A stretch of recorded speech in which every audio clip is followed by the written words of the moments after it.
Hi readers, welcome back to my channel, Lila Wanders and Reads. Lee here, and welcome to my weekend books. And this is my second attempt at recording this because I fucked up right in the middle of the first one, like halfway through. Anyway, so this week I read 4 books, which is much more like me compared to last week when I read 1 book. Last weekend, I had a bit of a headache, so I went to the used bookstore in town and I picked up a copy, among other things, of Jodi Picoult's Lone Wolf. I had DNF'd a book for book club right before this, and it made me really sad, and I've DNF'd that book because of pacing issues. Lone Wolf didn't have those issues, because the chapters were really short for the most part. There were a couple of long chapters, but for the most part there were short chapters, and so the pace kept up. It did start to drag for me in the middle, and that's what I'm noticing a trend of, is I get impatient with books when the pacing is not right for me. There were also 2 things in Lone Wolf. There's a secret, and when I read the blurb, you'll get some ideas about it. The main male character has got a secret, which I wish the author would just put them out in the front and then let the chips fall where they may. Because the main female character has a secret too, and neither of those secrets were so earth-shattering that they needed to be kept from the reader, in my opinion. So that is what, even though overall I really liked this book, that is what kind of irritated me. Don't keep a secret from me. I'm tired of twists, y'all. It's stale. In the wild, when a wolf knows its time is over, when it knows it's of no more use to the pack, it may sometimes choose to slip away. Dying apart from its family, it stays proud and true to its nature. Humans aren't so lucky. Luke Warren has spent his life researching wolves. He's written about them, studied their habits intensively, and even lived with them for extended periods of time. In many ways, Luke understands wolf dynamics better than those of his own family, in all ways. His wife, Georgie, has left him, finally giving up on their lonely marriage. His son, Edward, 24, fled 6 years ago, leaving behind a shattered relationship with his father. Edward understands that some things cannot be fixed, though memories of his domineering father still inflict pain. Then comes a frantic phone call.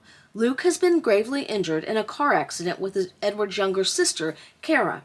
Suddenly, everything changes. Edward must return home to face the father he walked out on at age 18. He and Kara have to decide their father's fate together. Though there's no easy answer, questions abound. What secrets have Edward and his sister kept from each other? What hidden motives inform their need to let their father die, or try to keep him alive? What would Luke himself want?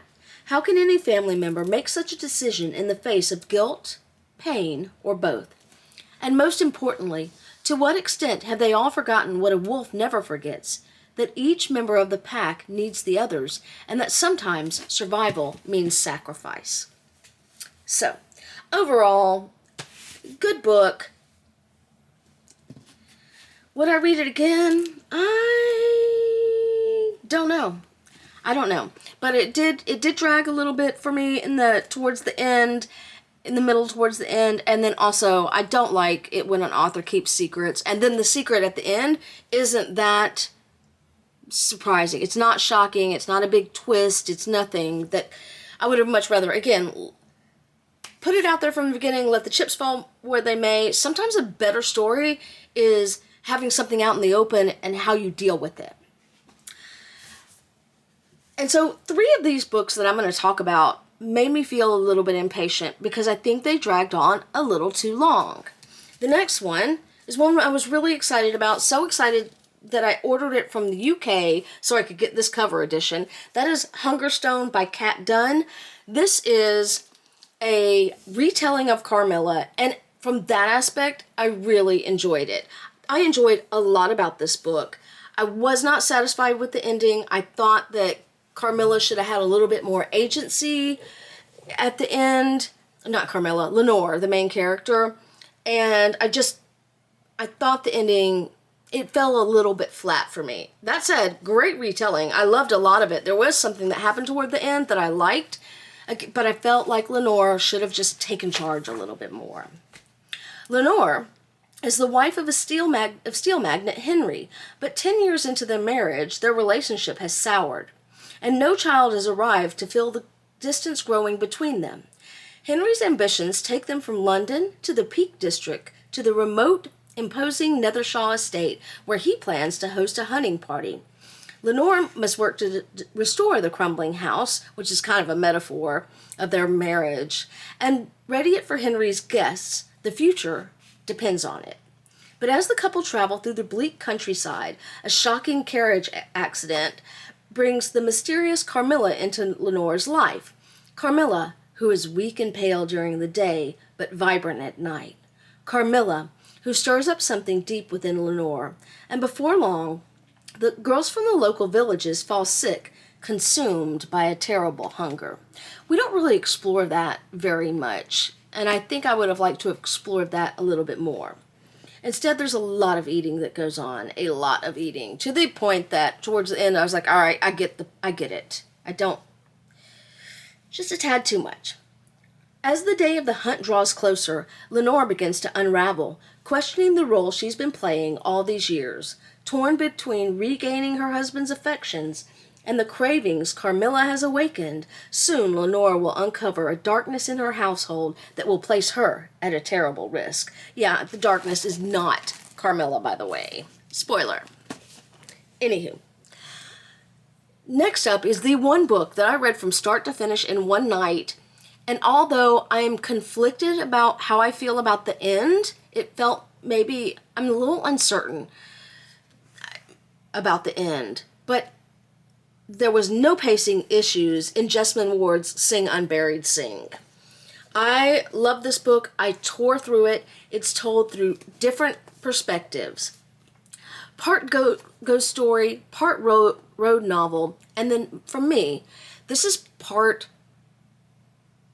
a family story, because ultimately, from the beginning to the end, it all comes back to family. This historic National Book Award winner is a dazzling journey through Mississippi's past and present, and an epic tale of hope and survival. Following a family making the trip from their Gulf Coast town to the Mississippi State Penitentiary, Sing Unburied Sing tests the strength of emotional bonds and the pull of our collective history. In a haunted landscape for a family reeling from loss, the trip is fraught with danger. This gorgeous novel, animated by Ward's lush and vibrant language, is rich with connection, meaning, and healing.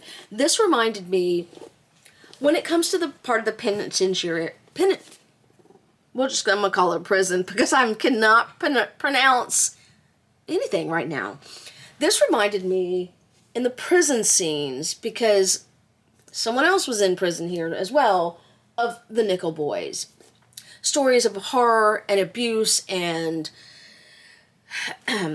prisoner turned against prisoner. I really want to go back and probably will go back and reread a certain portion of this to kind of settle in my mind some things that I feel about it. Loved this book. This was, of all the books I've read this week, this was my favorite. And I've got more Jesmyn Ward that I will be reading. One book is a collection of essays. I'll talk about that to Wednesday, I think, in whatever video I recorded for Author Spotlight on James Baldwin. Okay, finally, I read early March's book club selection, Kristen Hanna's Magic Hour. And when I was reading reviews of this book, one reviewer complained that he couldn't believe this was the same author that wrote The Great Alone or The Women. Well, of course it's not. She wrote this she published this in 2006. Those books were written years later. She's grown as an author. But what I want to do is contrast this really with Firefly Lane, because that was published a few years after, and that's where I think she gets everything right. I did like this book. It's just, again, it is not her greatest. In the rugged Pacific Northwest lies the Olympic National Forest, nearly 1 million acres of impenetrable darkness and impossible beauty. I've got to stop here. There is a wolf connection in this one. Having From deep within this old-growth forest, a 6-year-old girl appears. Speechless and alone, she offers no clue as to her identity, no hint of her past. Having retreated to her western Washington hometown after a scandal left her career in ruins, child psychologist Dr. Julia Cates is determined to free the extraordinary little girl she calls Alice from a prison of unimaginable fear and isolation. To reach her, Julia must discover the truth about Alice's past, although doing so requires help from Julia's estranged sister, a local police officer.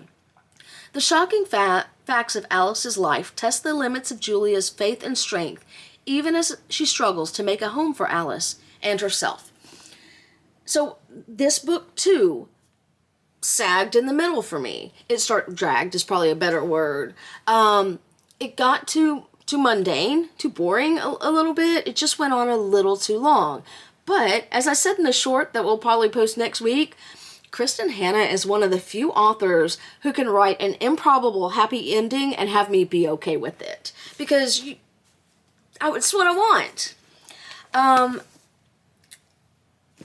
So, comparing this to Firefly Lane, which was published a few years later, but closer in time, I think, than The Great Alone and The Women, for sure.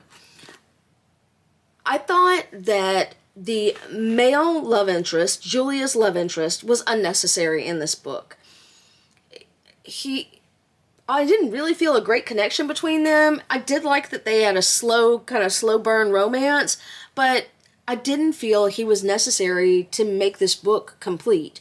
I felt that I wish she had treated Julia and Ellie's relationship the way she treated the best friends in Firefly Lane, because that was really a love story about the two best friends and their relationship, and I thought that she got it right there, but she didn't do enough with the sisters making their amends and coming to terms with themselves and their relationship. I felt that the time would have been better spent focusing on that than some Max guy that just is a doctor in town, has fucked every woman in town. So anyway, not that I'm mad at Max for that. You gotta do what you gotta do, but it just felt he was unnecessary. I loved the story of Julia, and I would love to hear a little bit more about the backstory about how she was disgraced. But I loved her reaching out to Alice and what she worked on with Alice. I really loved that. And I'm even fine with the ending. Like I said, very improbable, but I wanted a happy ending, and that's what I got. So, those are the 4 books that I read this week. Next up, I'm currently reading I Am Not Your Negro. This book is really based on a major motion picture by the same name. I think my battery is starting to tell me it doesn't want to play anymore, so I'm going to wrap this up. I started reading this in preparation for an author spotlight I'm doing on James Baldwin that will post on Wednesday. And on the audio side, I am finishing up, and I've got a lot to finish up, The Coming of the Third Reich by Richard J. Evans. Really loving this, really alarming. Anywho, if you've stuck with me this far, thank you for sticking with me on my journey, and as always, happy reading.